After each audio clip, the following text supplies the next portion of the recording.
Muito bom dia a todos e a todas. É uma honra estar aqui nesse evento do GEPT para conversar com um assunto que eu gosto tanto, né, que me é tão caro e dividindo com pessoas tão incríveis, doutora Annelise, maravilhosa, Vinícius, que já trabalhamos juntos há muitos anos, Pedro, Guilherme, Vitória, Maria Clara. Eu agradeço o convite para esse webinar. Aliás, eu parabenizo o GEPT, né, na pessoa do Alberto, quem me fez esse convite. O GEPT tem feito um trabalho muito sério, muito consistente. Vão lançar o primeiro livro agora, inclusive eu participei desse primeiro livro, muito feliz pela participação, e agradecer também todo o apoio do GEPT ao Mulheres no Tributário, inclusive nós somos apoiadoras, né, desse webinar.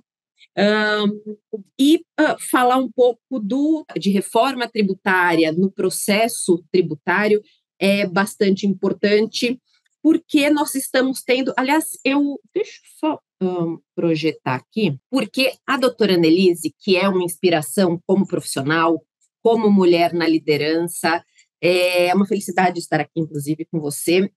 Ela trouxe alguns pontos que eu gostaria até de trazer um pouco detalhados, e ela foi sensacional na fala dela. Eu apresento, não apresento, não vou apresentar. A hora que ela começou a falar, eu falei, não, eu vou apresentar, porque para a gente trazer, para a gente trazer em detalhes toda essa maravilhosidade que ela trouxe para a gente. E, na verdade, em detalhes não, projetado.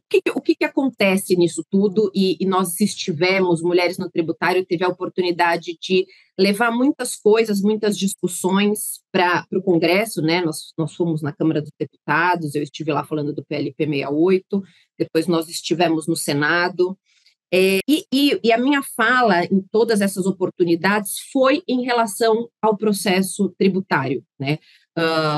Especialmente o administrativo, que é onde o PLP 108 ele se desdobra, mas muito também em relação ao PLP 68.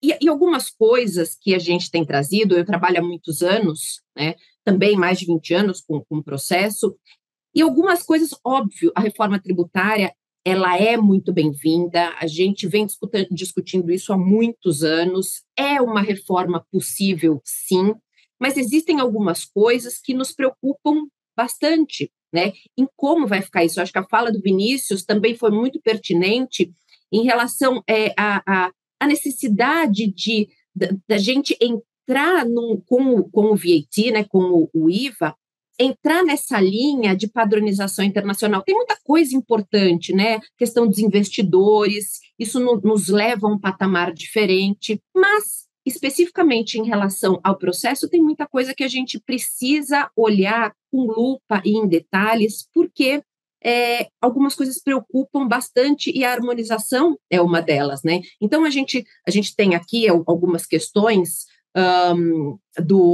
da emenda constitucional 132, de ter trazido para a Constituição princípios constitucionais tributários de justiça fiscal, transparência, cooperativo. Então, essa foi, simplicidade especialmente, né?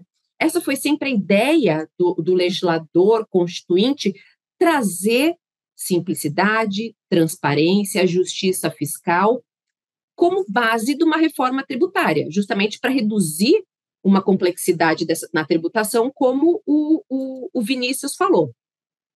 Só que nós lidamos hoje com um IVA dual, que o IVA dual ele foi pensado por conta do sistema federativo do Brasil, né, para preservar a competência dos entes, para garantir que os estados eles mantivessem a sua autonomia fiscal.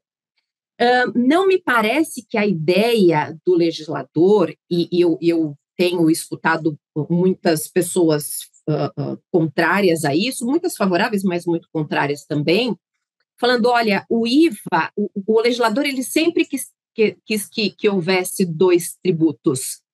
E, na verdade, não é o que me parece. Até o ministro Fernando Haddad, ele falou, gente, e foi num congresso que eu estive, do IDEP, a doutora Annelise também esteve, ele fala, gente, esqueçam essa história, é um tributo só. E eu continuo, Camila, eu continuo me filiando ao que o ministro Fernando Haddad falou.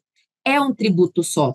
A ideia do IVA dual foi preservar a competência e manter a autonomia fiscal dos entes, que estavam muito preocupados em perder poder e dinheiro, que é totalmente aceitável pelo federalismo que o país, o sistema federalista que o país possui. Só que o que a gente está vendo aqui?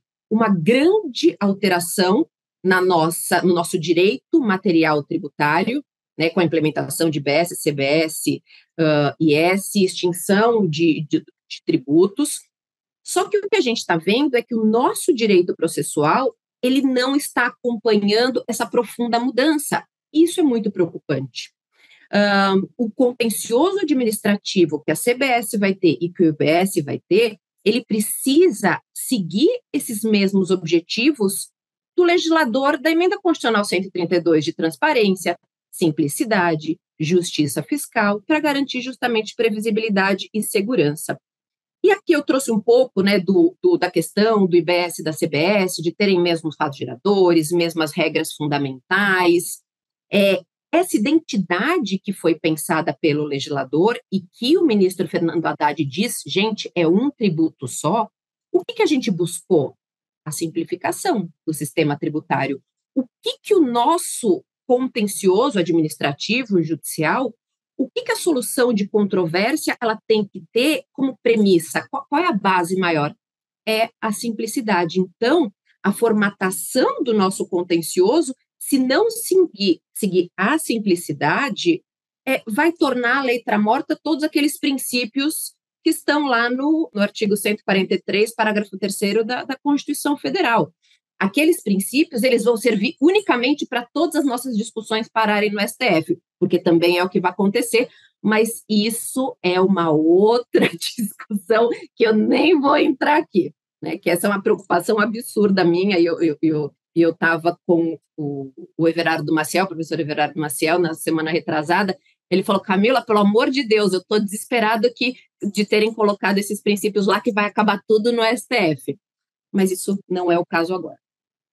E só tratando um pouco, né, entrando na questão da Emenda Constitucional 132, que ela prevê essa integração do contencioso administrativo de IBS e da CBS.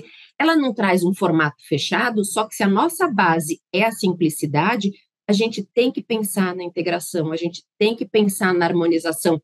E são palavras, foi o que a professora Nelise falou, não é uma questão de fazer tudo junto, não, é uma harmonização, porque do jeito que está agora, não está harmonizado. Eu não vou nem entrar aqui, o Vinícius já comentou desses artigos, da questão da possibilidade de celebração de convênio para delegação recíproca da atividade de fiscalização e contencioso administrativo para casos de pequeno valor.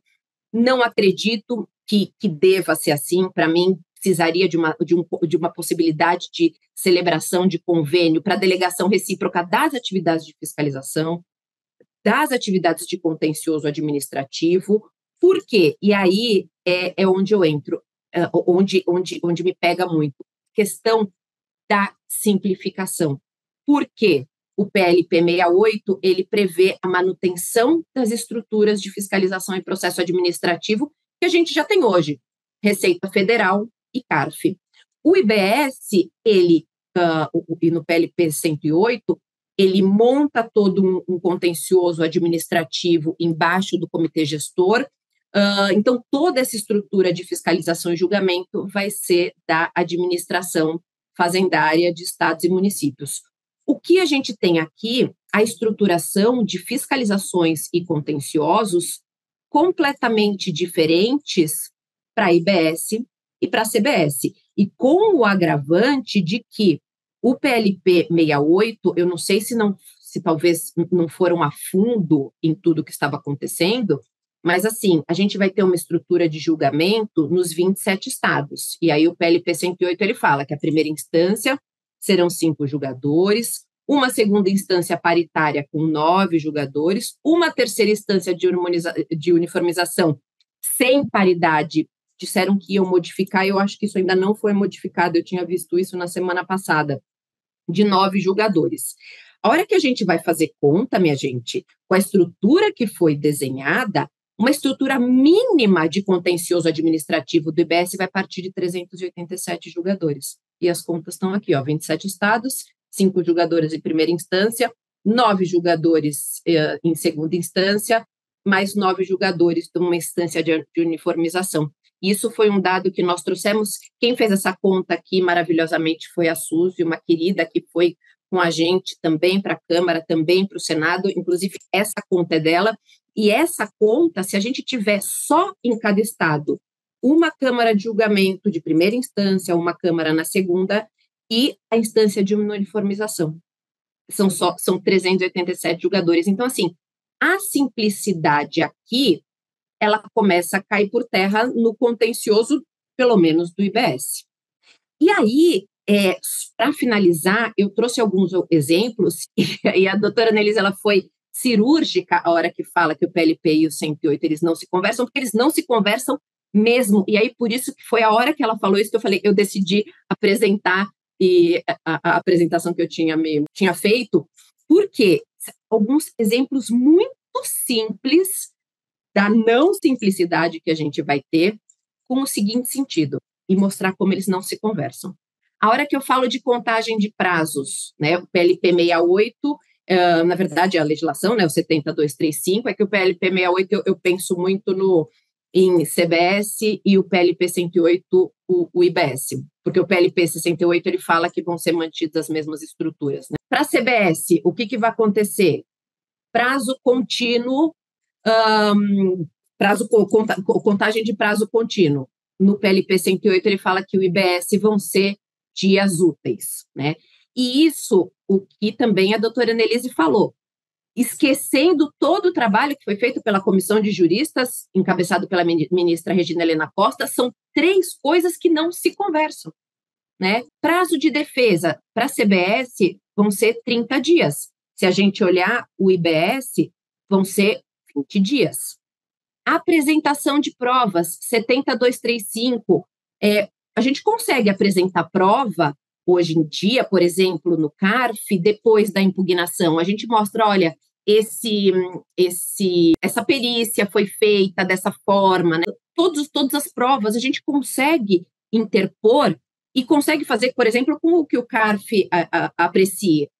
No PLP 108, isso é totalmente proibido, exceto em casos de justa causa, força maior, fato superveniente devidamente demonstrados. Uma outra questão, e aí essa é bastante preocupante também, o PLP 108, o que ele está dizendo aqui é que as autoridades julgadoras, elas não podem afastar a aplicação ou deixar de observar a legislação tributária sob fundamento de constitucionalidade ou ilegalidade. Isso quer dizer que os tribunais vão ser tribunais administrativos de passagem no IBS, enquanto, para a CBS, o CARF continua fazendo isso e o que deve continuar fazendo. Não faz sentido ser um tribunal de passagem e não observar esse tipo de coisa. Multa. A multa da CBS, Lei 9430, as multas que a gente já conhece. Regra geral 75, 100% nos crimes contra, quando é multa qualificada. Se a gente vai olhar o que vai ser multa do IBS pelo PLP 108, aliás, é uma cópia praticamente do regulamento do ICMS hoje de São Paulo, aquele monte de multa que a gente nunca sabe, a hora que a gente olha aquilo, gente, pelo amor de Deus, o que é esse monte de multa? Totalmente descompassado. E no IBS, para finalizar, eu prometo que acabou o meu tempo, já nem sei se agora, mas eu bati o olho agora, vai ter uma possibilidade de RERAT, que não tem para a CBS. O que isso quer dizer? Houve o auto de infração, eu impugnei. A autoridade lançadora ela vai poder alterar o lançamento efetuado depois da impugnação. Então, assim, são coisas que não se conversam, né? E aqui, eu só para finalizar também, eu já vou passar, depois eu mando para vocês tudo isso daqui, vai ficar também para análise, mas é dizer que a legislação, o entendimento, a fiscalização, o julgamento de IBS e CBS precisam ter as mesmas bases, precisam ser harmônicas. A gente precisa ter segurança jurídica, simplicidade, todos ganham, né? E não é uma simplicidade unicamente em relação a CBS e IBS, é toda a parte também de processo administrativo tributário. Então, com isso, eu finalizo a minha fala. Eu teria mais milhares de coisas para trazer a respeito desse assunto. É um assunto que, de fato, eu tenho me debruçado. E a gente precisa, o nosso direito processual precisa acompanhar a enorme mudança do nosso direito material com essa reforma tributária do consumo. Muito obrigada.